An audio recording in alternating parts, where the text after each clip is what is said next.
All right, let's break down femoral head avascular necrosis, sometimes called AVN or osteonecrosis. If you're a student, I'm here to make it simple, step by step. Or a parent worried about your child's hip pain, I'm here to make it simple, step by step. First, what is it?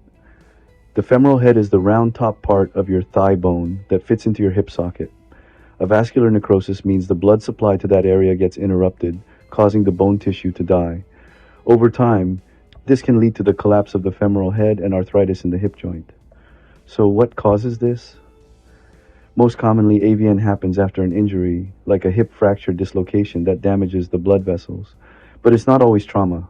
Steroid use, excessive alcohol intake, sickle cell disease, lupus, chemotherapy. Sometimes the cause is unknown, what doctors call idiopathic. Now let's talk symptoms. Early on, AVN might not cause any pain at all. Pain in the groin, pain in the thigh, pain in the buttock, especially when putting weight on the leg. The pain can start off mild and become more constant over time, making it harder to walk or move the hip. In kids, you might just see them limping or avoiding activities. How do doctors diagnose it? If AVN is suspected, the first step is usually an X-ray. But here's the catch. Early on, X-rays might look normal. That's why an MRI is the gold standard. It can detect AVN much earlier. Sometimes a CT scan or bone scan helps, especially in tricky cases. All right, let's get to treatment.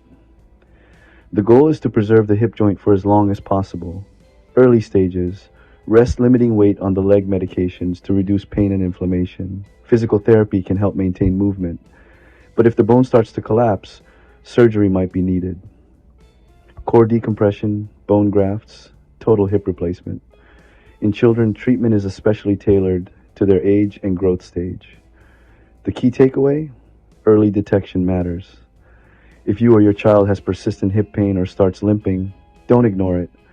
The sooner you get checked out, the better your chances of keeping that hip healthy. Thanks for watching. Stay curious and take care of those hips.